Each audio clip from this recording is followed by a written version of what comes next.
Welcome to Tidbit Talkin. This series is just spewing out assorted thoughts about boatloads of entertainment media. Some ideas are serious, others not so much. There will be spoilers for the series currently featured, but generally only vague references to any other connected ones in a shared universe. Now, with all that out of the way, here we go.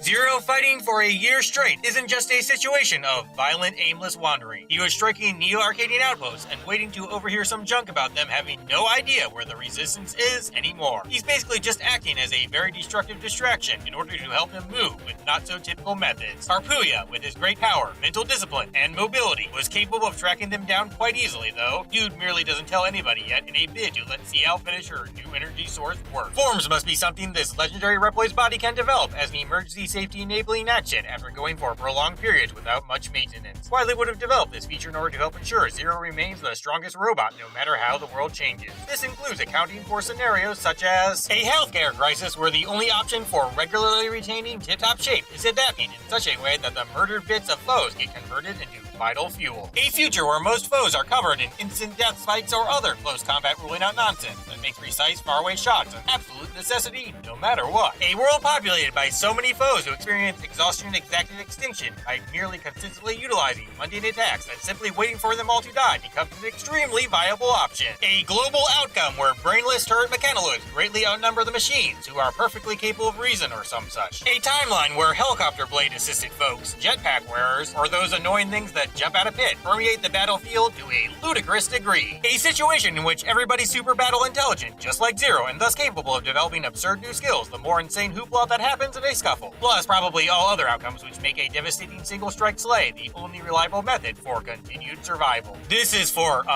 if everybody's like slightly taller than him. If things ever get so bad that there are never any quality replacement parts available, his battle beefiness blessed body can shift in a way that lets cheap junk get consumed for great offense but defense limiting technical whatnot. This is for when so much crazy physical law-defying malarkey happens that his deepest cyber subconscious parts start believing the only way to successfully go on is by never holding back ever again.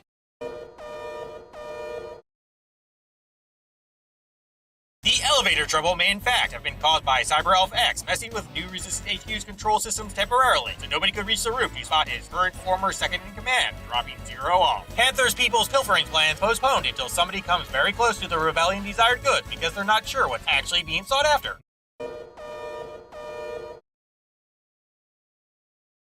Most folks are gone from home base until at least one not opening level mission gets completed because they were helping with directly, or at least gathering supplies for, fixing a certain broken lift.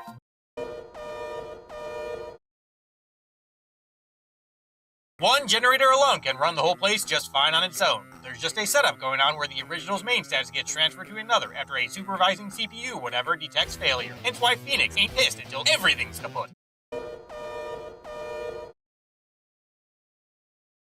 This yellow-green liquid is actually a warming substance that prevents the server coolers from getting too cold in particularly harsh wintry areas of this Arctic base.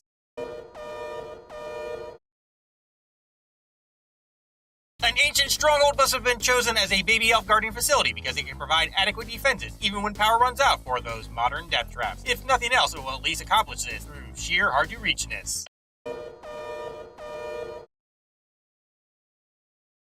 Elemental Golem Trio is just a warning about the Guardian's powers for those fools who would dare venture into New Arcadia's restricted area. There may have originally been a fourth purple one that can turn invisible, which recently got decommissioned out of respect for Phantom.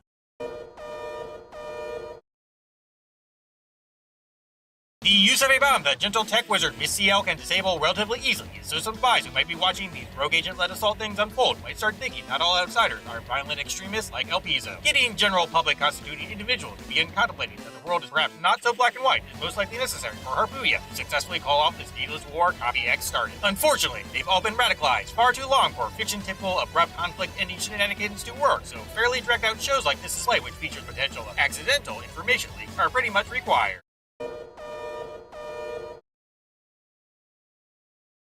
Commander Craziness must have found out about these Dark and Baby Elf because the latter reached out to him upon sensing great power, while also knowing other higher-ups at NA wouldn't notice a simple errand boy sweeping around top security clearance demanding locales. Also, this situation is especially effective because no top rollers would think such smuck would ever be up to snuff intel-wise. All this is what let Mr. Fancy Code swipe that first infant Little Miss World's greatest scientist was studying in her lab.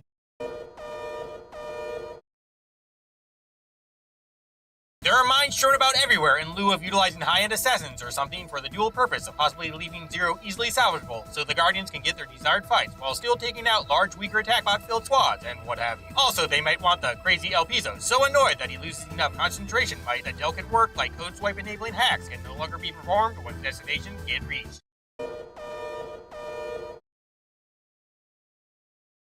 Sir Gallantly Green goes for something cruel yet merciful like whole squad reaching mind control because he doesn't wish unnecessary harm upon the resistance members anymore now that a certain fake isn't pushing him towards such behavior, yet still wants all potential opponents to fear him for ego-maintaining sake.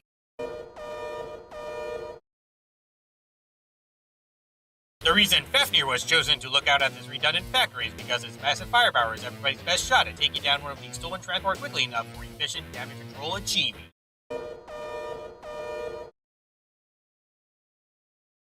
X distracting El Piso with his voice may have involved something akin to mimicking the latter's while spouting stuff about regrets and turning back or whatever. Zero is so focused on stopping his current ultimate rival that he no longer has time to contemplate the anatomy of slugs.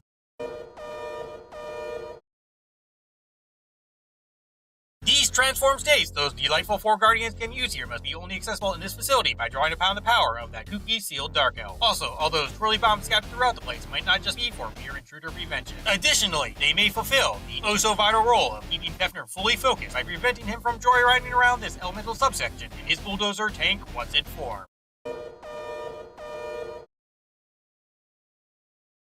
Leviathan being wedged between fierce flame fanboy and wondrous wind wizard must be so she doesn't completely freeze over her domain. Basically, the setup is something like this. That first fellow's gassy hotness permeates the whole place enough to stop a total ice age with assistance from second dude's air displacing capabilities. Interestingly enough, these combat concerned consoles are arranged in such a way that their strengths will overpower the next general in this sequence, but only in one direction. Seems like there's a situation going on where an assist can be provided relatively easily if just one goes rogue. Also, Phantom was most likely originally stationed at the beginning. His Shadow Temple must have been deactivated and turned into a memorial. Arpuya is stationed closest to real Act because he's the least likely to interrupt that guy's slumber over seal curiosity examination concerned whatever, or stuff related to boredom-quelling violence.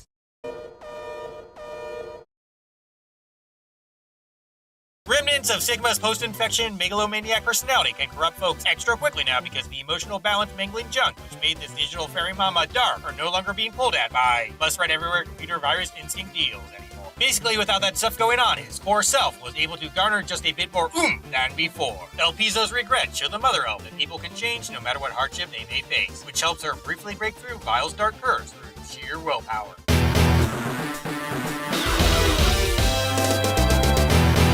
Endings are a pain, but all of you are fantastic. See ya.